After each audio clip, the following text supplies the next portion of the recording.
마침내 1905년 1월 2일 일본은 203고지를 점령하고 미순을 함락합니다. 이제 러시아가 무릎을 꿇으면서 더 이상 일본을 막을 나라는 없게 됩니다. 날로 야욕을 드러낸 일본 제국, 그리고 그 중심에 선 A급 전범 도조 히데키에 대해 알아보겠습니다. 전설의 짤을 탄생시킨 메인. 권력을 너무 좋아해서 내각 총리 대신과 내무 대신, 육군 대신, 참모총장을 모두 겸임한 일본 A급 전범. 전쟁에서 패하게 되자 와전 옥새 훈령을 내려 수백만의 젊은이들에게 죽음을 강요했지만 다시는 죽지 않으려 했던 도조 히데키. 敬意内閣組織を命ずる憲法の条規を遵守する時挙極めて重大なる事態に局面する 일본 천황 앞에서 고개를 숙인 남성. 천황으로부터 행정권 한을 위임받고 있습니다. 일개 군인에서 최고직에 어떻게 올라갔을까요?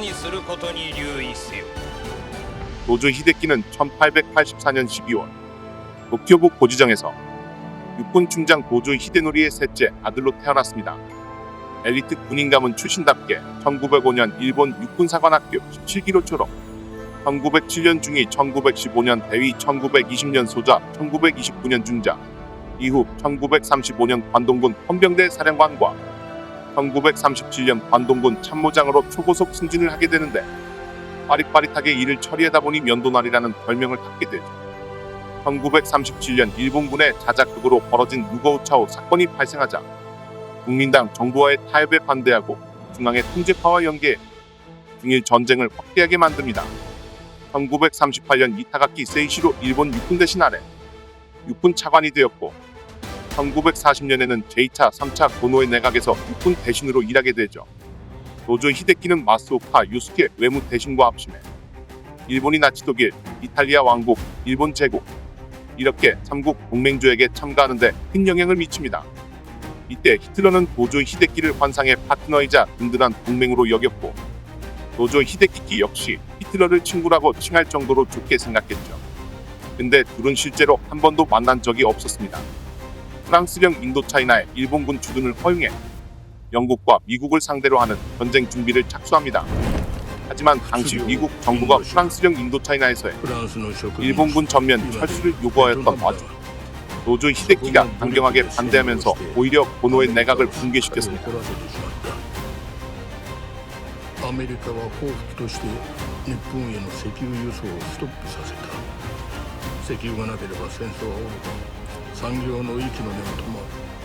政府は慌てた。もともとこのエコーは戦が嫌いで理想家肌の奥上さんだ。この状況をアメリカと話し合いで打開しようと外交交渉を続けていた。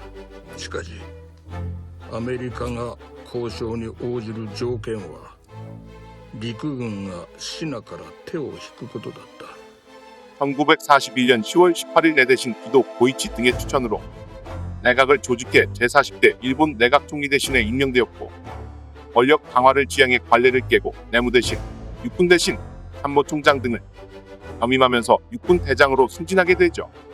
따라서 포로가 되는 치욕을 당하지 말라라는 가르침을 담은 전진운을 만들어 자살 공격을 통한 옥새를 부추겼습니다. 이로써 내각을 장악한 도조 히데키는 군사 국가체제로 일본 제국 전역을 군사강국화를 하게 됩니다.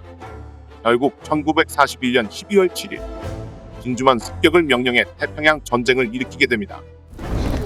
我々の中庭だ。米兵にとってははるか遠い戦地であり不利だ。しかも我が国には2600年の歴史が培った精神力がある。軟弱な自由主義の米兵とは比較にならん立派な兵だ。だから五分五分で戦えるのです。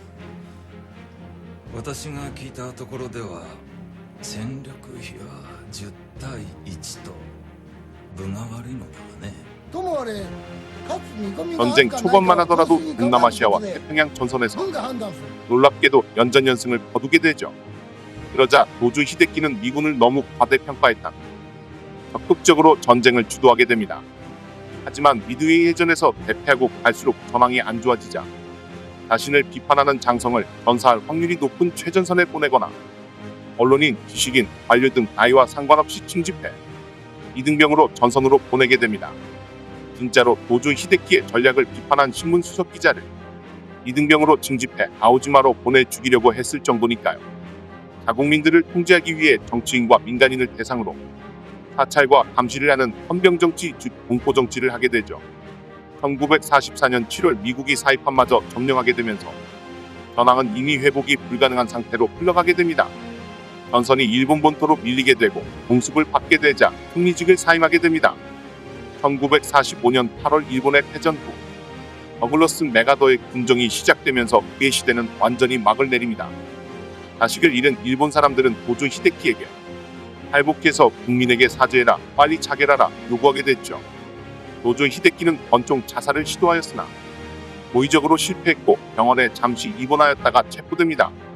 전범재판소에서 오카와 슈메이라는 부사상과도 전범으로 기소되었는데 재판장의 잠옷을 입고 출두하거나 재판정에서 도조 히데키의 뒤통수를 때리는 등 이상한 행동으로 정신 이상으로 실형을 면했죠. 이때 도조 히데키의 뒤통수라는 전설이 만들어집니다. 전범재판에서 도조 히데키는 사형을 선고받습니다. 태평양 전쟁을 일으킨 전범들은 국제극동재판소에서 기소되어 전쟁 범죄에 따라 처벌을 받았습니다. 미군은 사형이 집행된 전범들의 유골이 일본에서 신격화되는 것을 막기 위해 먼바다에 유골을 버리고 엄격히 통제했습니다. 이상 자국민까지 죽음으로 몰아넣은 A급 전범 도조 히데키였습니다. 구독은 영상 제작에 큰 힘이 됩니다. 구독을 꼭 눌러주세요. 끝까지 시청해주셔서 감사합니다.